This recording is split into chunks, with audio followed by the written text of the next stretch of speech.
Bonjour et bienvenue sur l'émission Je veux comprendre. Aujourd'hui, nous avons pour vous le thème le rôle du Saint-Esprit dans le milieu chrétien. Le rôle du Saint-Esprit dans le milieu chrétien. Nous savons tous que l'homme est composé de trois parties. Il s'agit du corps, de l'âme et de l'esprit aussi. Quelle transformation que nous faisons dans la vie, nous sommes appelés par l'esprit. Chez les chrétiens particulièrement, ils parlent du Saint-Esprit. Aujourd'hui, on s'est intéressé à ce sujet pour en savoir davantage sur cet esprit-là qu'on appelle Saint. Il s'agit de quel esprit? Quel est son rôle?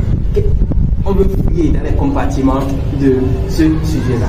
Et pour vous, nous avons un invité de marque. Il s'appelle Sylvain Aounou.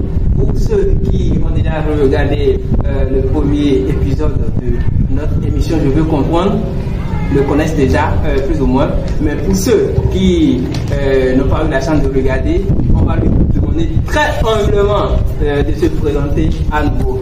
Sylvain Aounou, bonjour. Bonjour monsieur l'animateur. Content de vous revoir sur notre plateau aujourd'hui. Le plaisir partagé. Ok, présentez-vous à nouveau, faites-nous cette place.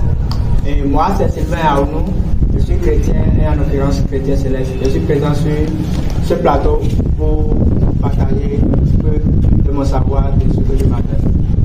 Ok, merci beaucoup. Vous êtes là pour nous développer le thème qui s'intitule le rôle du Saint-Esprit dans le milieu des chrétiens. Et déjà, je vous pose la question, qui est le Saint-Esprit? Élevez un peu pour moi, s'il vous plaît. Si nous prenons le Saint-Esprit, c'est la troisième personne dans la Sainte Trinité. Si nous parlons comme ça, beaucoup se demanderont, mais c'est quoi la Sainte Trinité? La Sainte Trinité, c'est l'union du Père, du Fils et du Saint-Esprit. Homme, depuis des Écritures, il est écrit, au commencement, Dieu créa les cieux et la terre. La terre était informe et vide. Il y avait les ténèbres à la surface de l'abîme et l'Esprit de Dieu se mouvait au-dessus des eaux. Mais quel est l'Esprit de Dieu? On n'a pas dit Dieu se mouvait, on dit l'Esprit de Dieu se mouvait au-dessus des eaux. Si nous reviendrons dans le livre de Proverbes, chapitre 8, verset 30, que nous ne l'avons pas dit parce que ça ne dit pas beaucoup de choses en français. Mais la version vous disait, je suis détaillé à son raton cané. Alors si nous ramenons ça en français, ça dit, j'étais là comme le chef d'œuvre, comme le sous-patron. Alors il n'y a pas sous-patron sans beaucoup d'apprentis.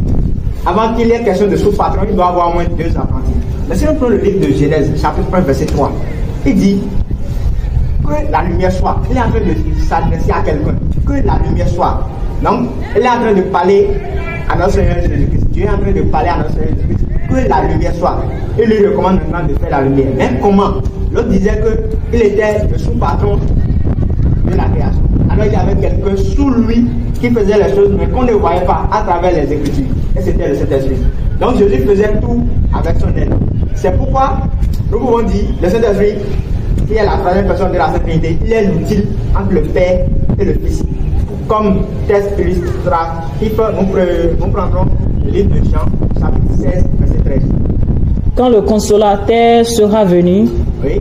l'Esprit de vérité, il vous conduira dans toute la vérité. Il vous conduira dans toute la vérité. Car il ne parlera pas de Il lui-même, dit, car il ne parlera pas de lui-même, mais il dira tout ce qu'il aura entendu.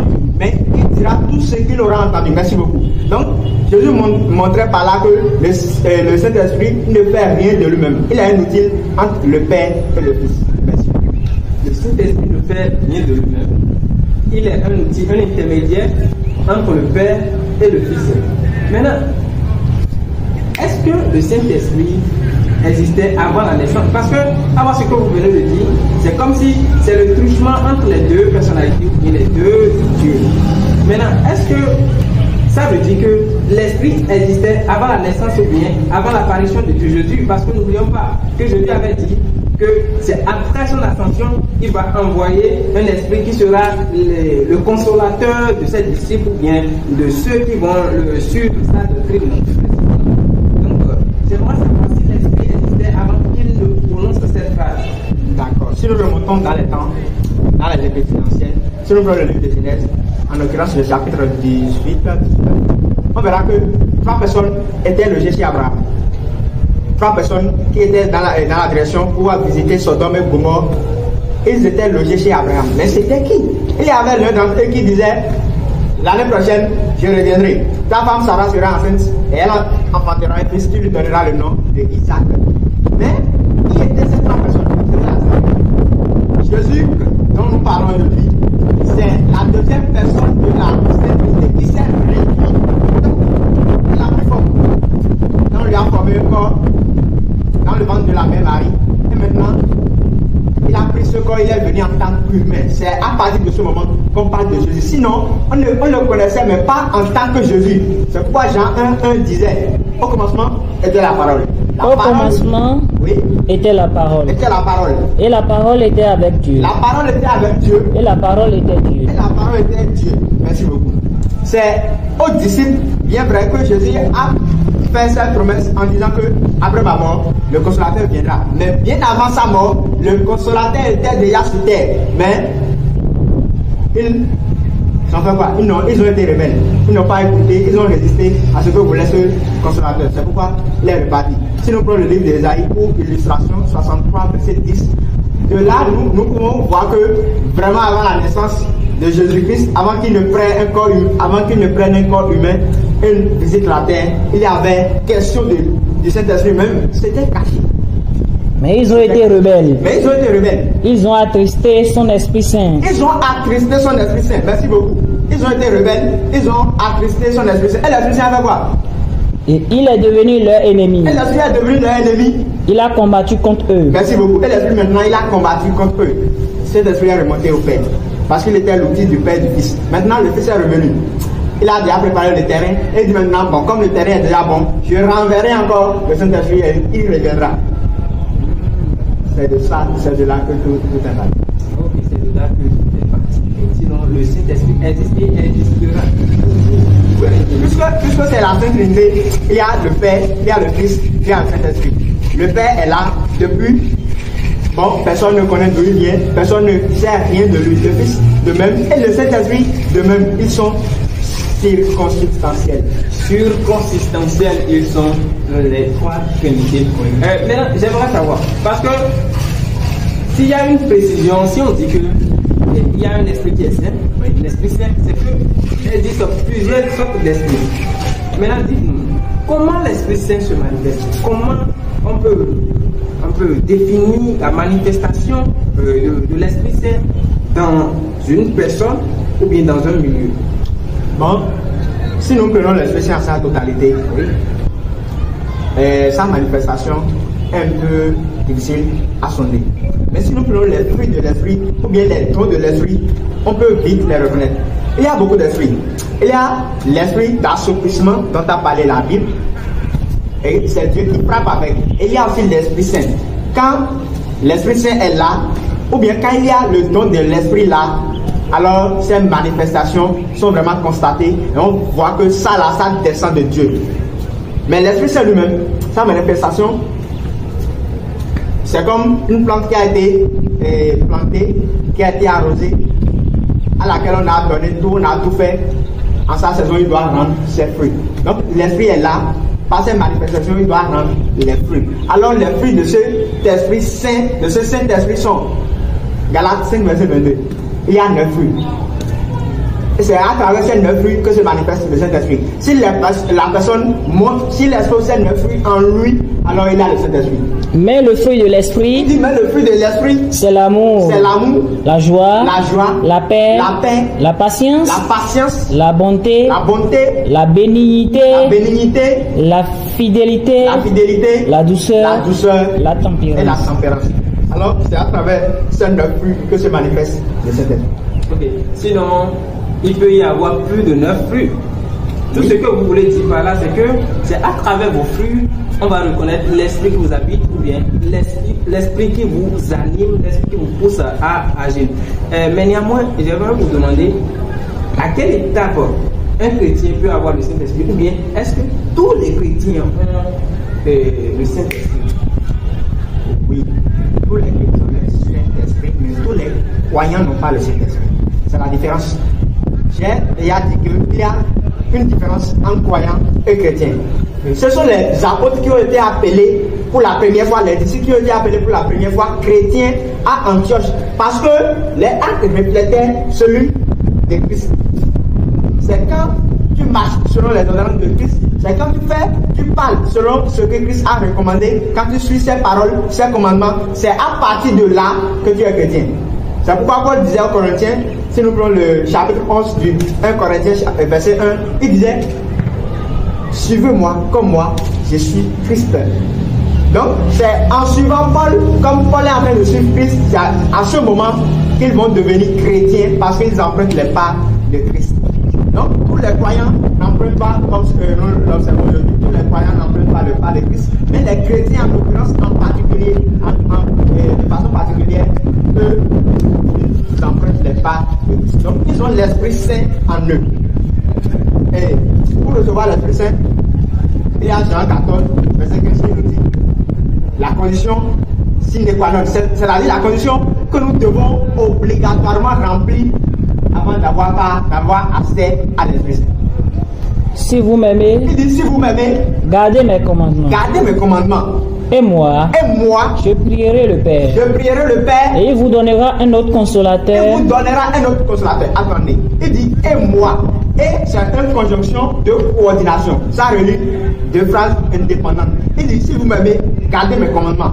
Donc si vous gardez mes commandements, moi maintenant et moi, je prierai le Père et il vous donnera un autre consolateur. Donc avant que Jésus-Christ ne prie son Père pour que nous obtenions le Saint-Esprit, nous devons marcher selon ses commandements. Nous devons avoir le minimum de respect pour ses commandements. Si nous pèsent sur la balance et nous donnons le minimum, alors nous pourrons maintenant avoir accès à l'Esprit Saint et viendra corriger les fautes et les restes. Et nous serons maintenant à l'état de pureté avant d'avoir accès à l'Esprit. Ok, pour avoir accès au paradis, ils ont dit tout à l'heure qu'il faut emprunter les pas du Seigneur Jésus-Christ. C'est seulement en marchant sur ses préceptes, c'est en marchant sur ce qu'il a ordonné, ou bien sur ses ordres, qu'on peut prétendre être chrétien. Sinon, on est juste un croyant. Mais déjà, j'aimerais vous demander comment un chrétien, c'est-à-dire celui qui marche sur les pas de Jésus-Christ, comment il peut entretenir cette relation-là avec le Saint-Esprit, parce qu'il s'agit d'une relation. Maintenant, comment entretenir cette union avec le Saint-Esprit?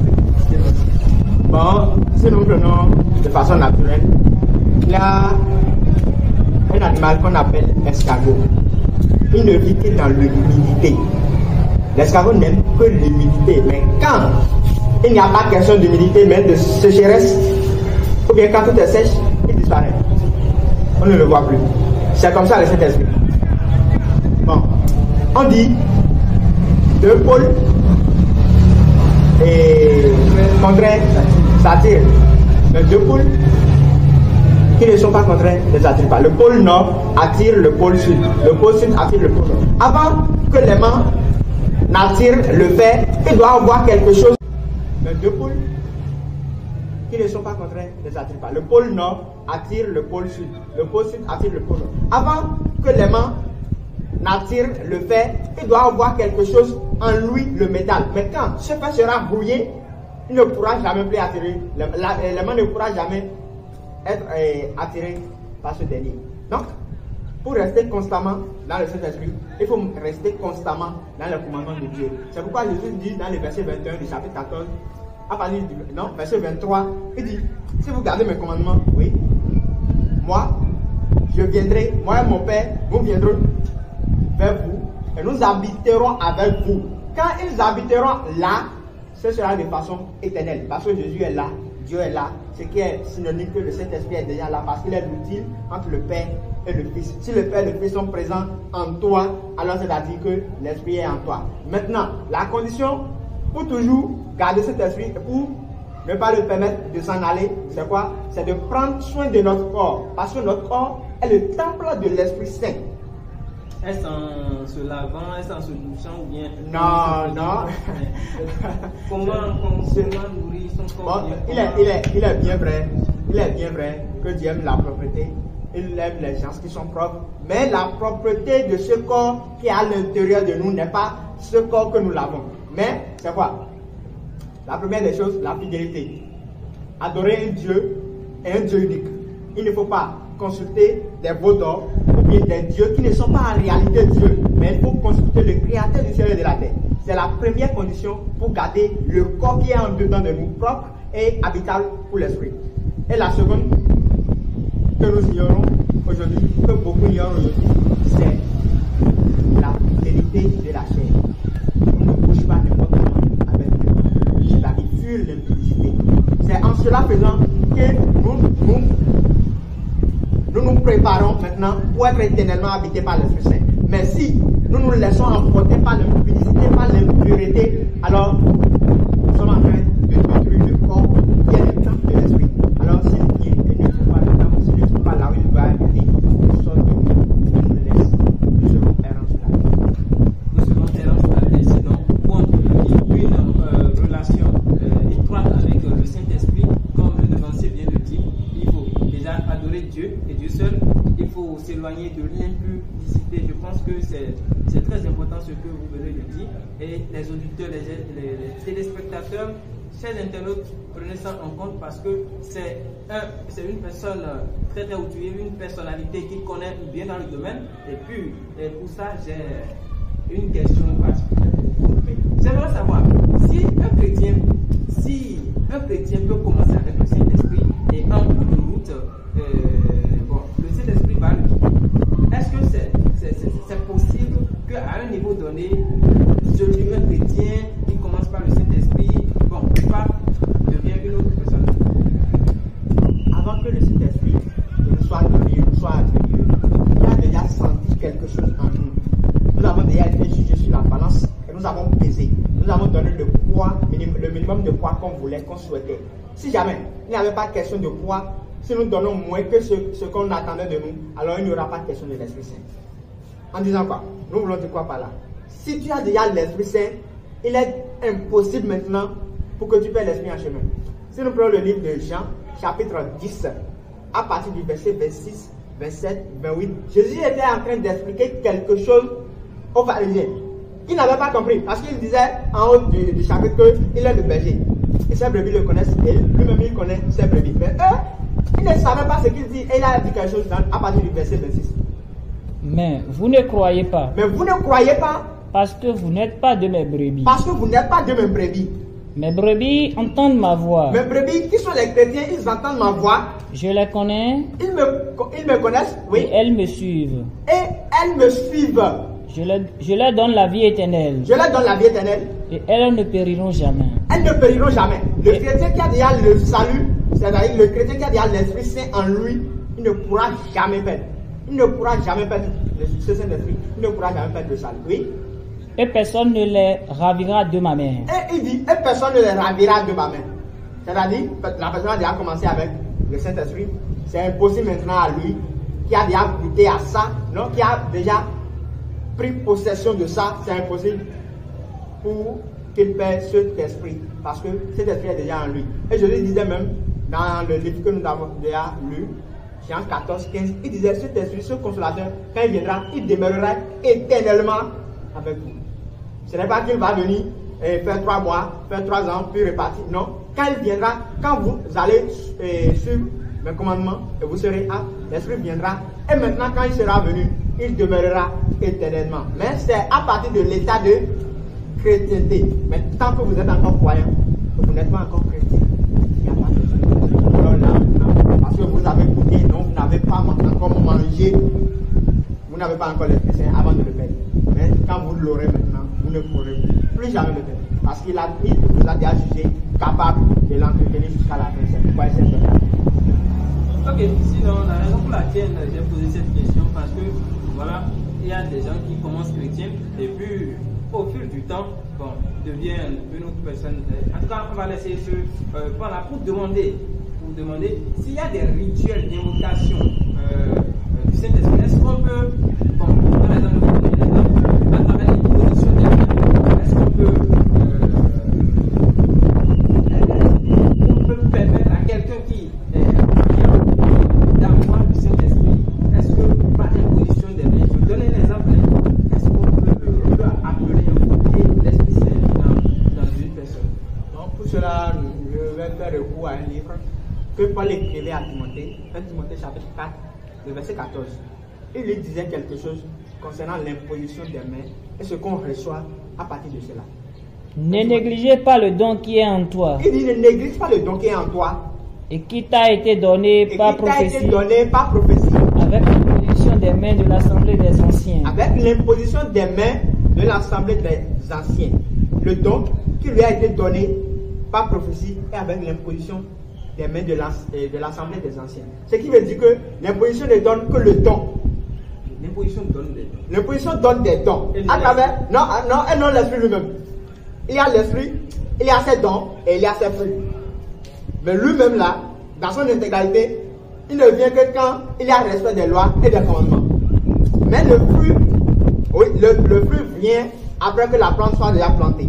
Mais les dons, quand on dit don, c'est quelque chose que tu ne mérites peut-être pas et qu'on t'a donné. On t'a donné ça gratuitement. Un don. Il te donne ça, il te donne ça.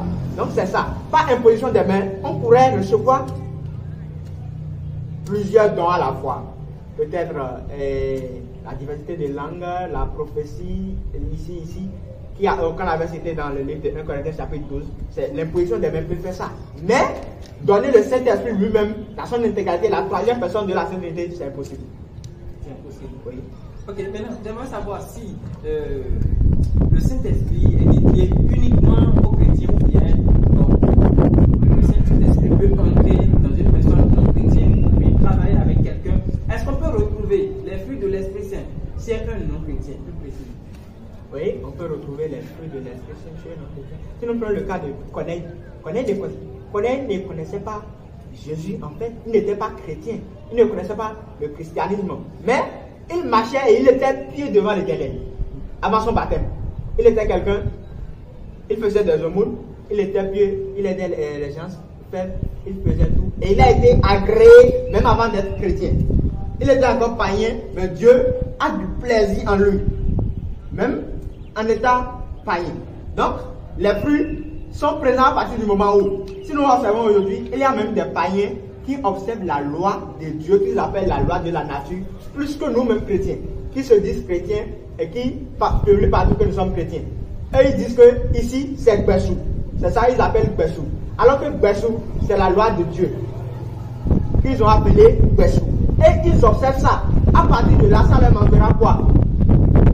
L'habit qu'ils vont porter à la fête des noces. Ce que Jésus demandait à... Mais frère, comment as-tu venu ici sans la tenue des noces? C'est ce qui leur manquait. Il leur manquait maintenant de confesser le nom de Jésus. De confesser que Jésus est Seigneur. De reconnaître un seul Dieu. Sinon, ils suivent déjà les ordonnances, les commandements de Dieu. À part les 1, 2, oui. Premier commandement, deuxième commandement. Là où il est question de ne pas adorer d'autres dieux.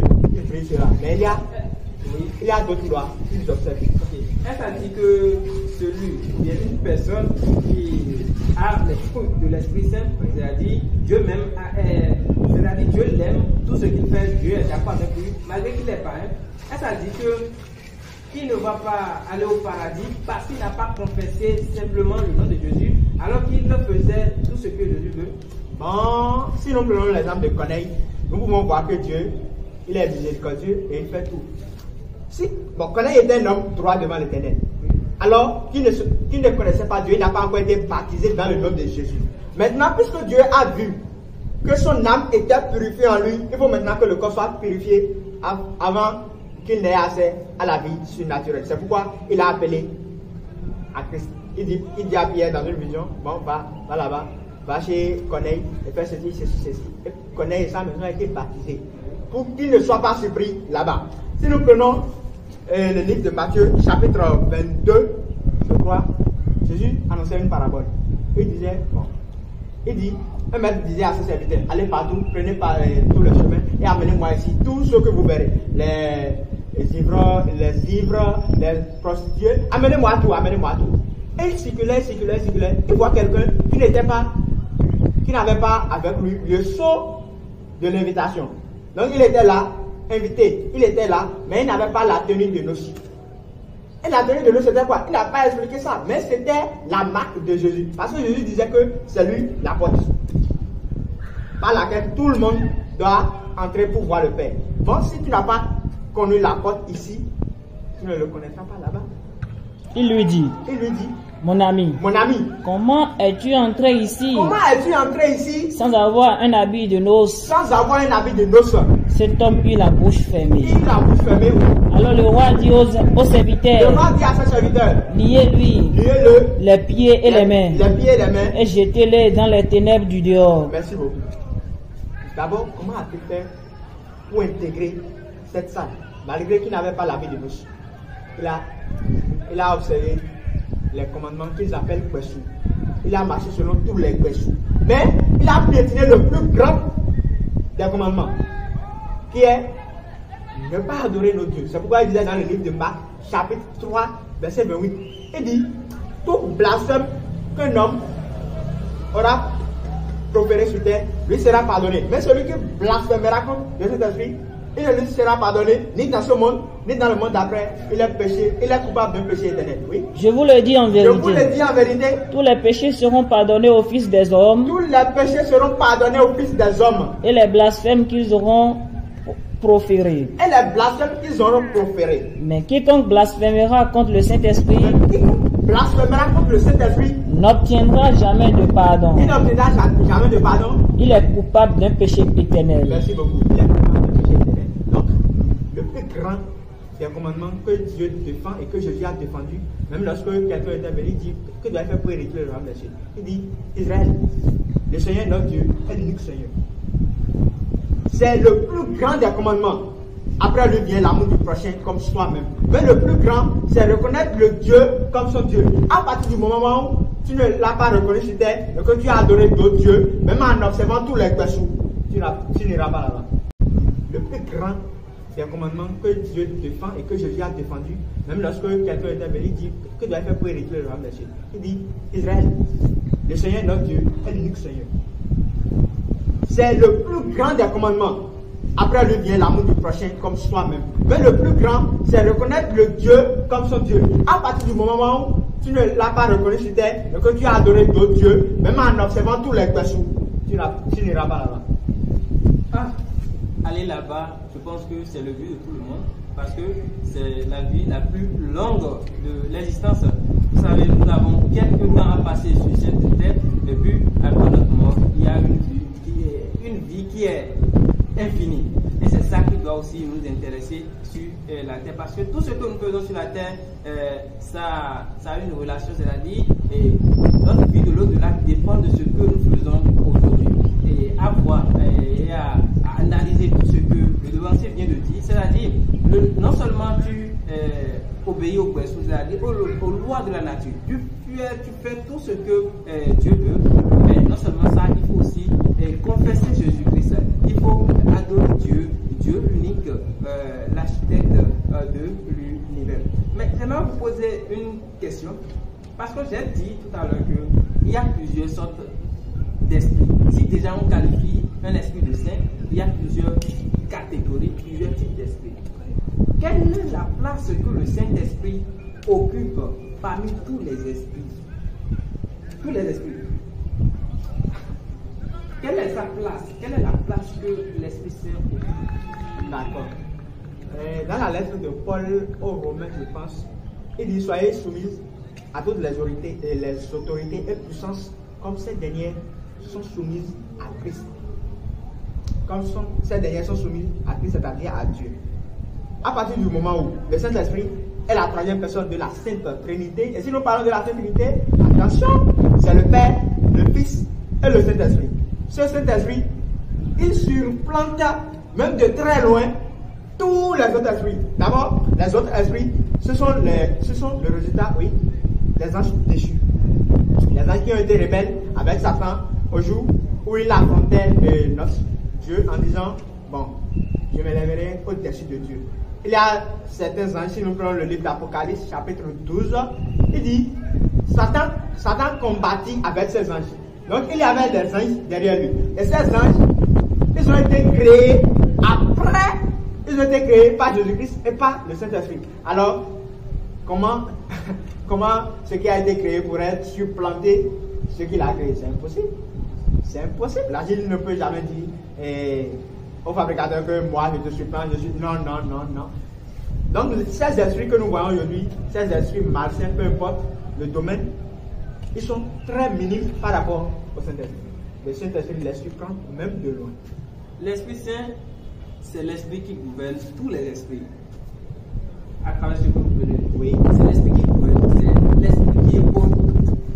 Maintenant, j'aimerais vous demander quels sont les interdits du Saint-Esprit. Quels sont les interdits du Saint-Esprit? Qu'est-ce que le Saint-Esprit n'aime pas? Bon, le livre d'Ésaïe que nous avons lu, ils ont des rebelles, ils sont restés. Et le Saint-Esprit il est devenu leur ennemi. Il les a combattus. Ils ont été rebelles et ils ont résisté. Il dit dans le livre d'Ésaïe, chapitre 1, verset 19, que nous n'allons pas lire, il disait: si vous avez de la bonne volonté et si vous êtes docile, vous mangerez les meilleures productions du pays. Mais si vous êtes rebelle et si vous résistez, vous serez retranchés par les glaives, car la bouche de l'Éternel a parlé. Alors les interdits de l'Esprit Saint, c'était quoi? En premier lieu, comme Jésus aussi le défendait, adorer un seul Dieu. C'est ce qu'il aime le plus quand il est attaché à lui. Que ce soit dans les moments de joie ou de tristesse, tu dois reconnaître que seul lui est le Père et il est le Créateur de toutes choses. Tu ne dois consulter aucune autre chose et tu ne dois rentrer dans aucune secte. Si ce n'est de confesser jour et nuit l'Éternel, le nom de l'Éternel, le nom de Dieu, le nom de l'Éternel, le nom de Dieu. C'est à partir de ce moment que tu es fidèle sur le plan spirituel. Et maintenant, pour garder ton corps propre, pour que ça ne devienne pas une souillure pour le Saint-Esprit, un zone qu'il sera obligé de haïr. Alors tu dois fuir l'impudicité comme nous l'avons déjà dit. Les rancunes, il faut protéger, il faut être ouvert. Il ne faut pas être renfermé sur soi-même ou bien garder les querelles et les fruits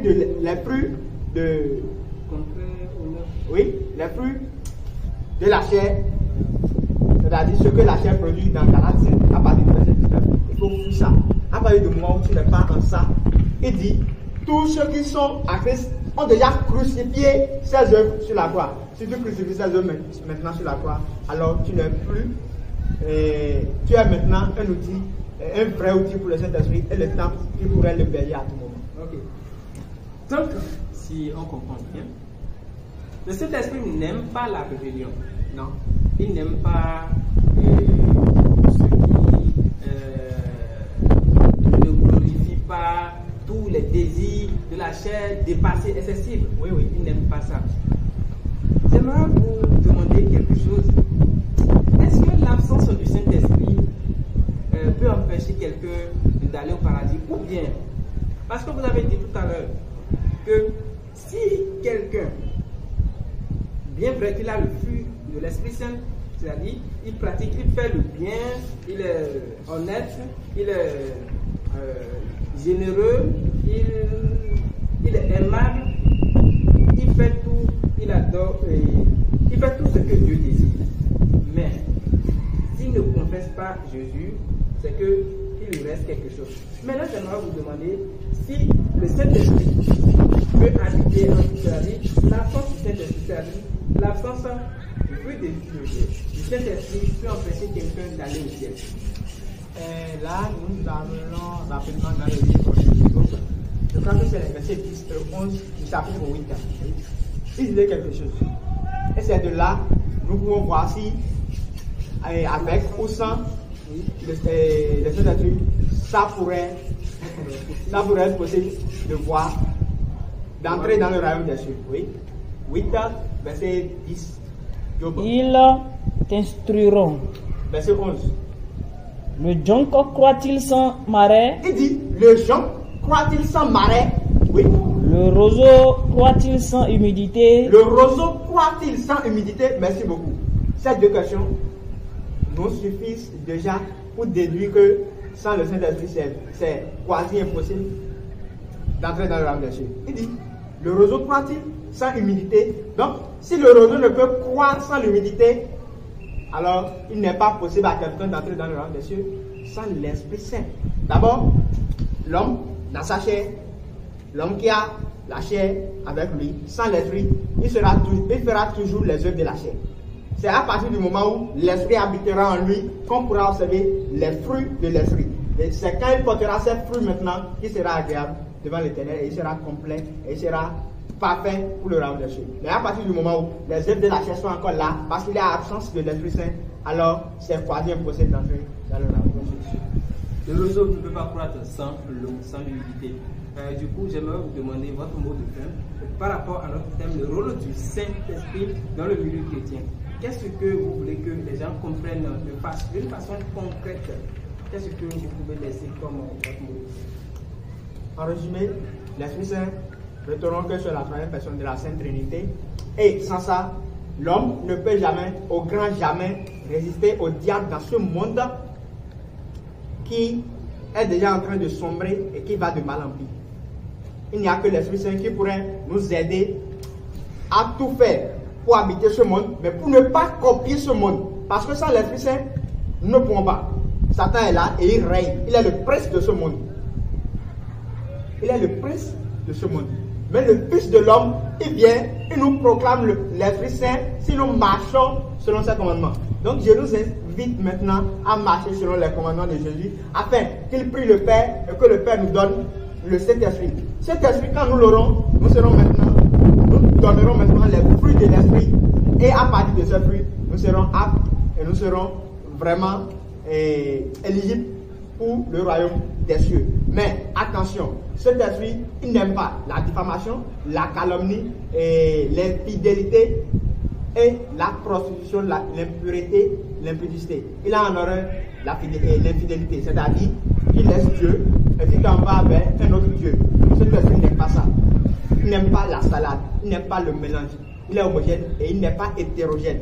En dehors de ça, l'impureté et l'impudicité, il les a en horreur. Donc, à partir du moment où nous confessons un seul Dieu et que nous fuyons l'impudicité et l'impureté, en préparant notre temple, en ôtant tous les pieds, en ôtant tous les obstacles qui peuvent refuser accès à l'Esprit Saint, si nous purifions notre temple qui est au-dedans de nous, alors nous serons pénétrés par l'Esprit, il ne viendra pas nous appliquer. Et notre parole, nos comportements seront différents de celles des autres. Et à partir de là maintenant, nous serons vraiment chrétiens, nous obtiendrons le salut et nous ne pourrons jamais perdre ce salut. Que Dieu nous fasse ça. Amen. Merci beaucoup, Frère Sylvain Aounou. Merci pour le temps que vous nous avez accordé. Vous avez dit quelque chose qui m'a beaucoup touché. Vous avez dit que le monde est en train de souffrir. Ça m'a beaucoup touché. C'est vrai, de regarder les TikTok, de regarder les blagues, les comédies, mais nous avons dédié cette chaîne, cette émission pour éveiller la conscience des jeunes. Parce que le monde est en train véritablement d'être sombré de jour en jour, les choses vont mal. Et c'est le but que nous avons dédié cette émission qui va vous aider à comprendre, à améliorer votre connaissance de la vie, pourquoi pas de la parole de Dieu et apprendre davantage. Du coup, je vous dis merci beaucoup pour la connaissance que vous avez partagée avec nous, pour cette lumière que vous avez étalée sur ce plateau aujourd'hui. Merci, je pense que Dieu vous remercie. Chers internautes,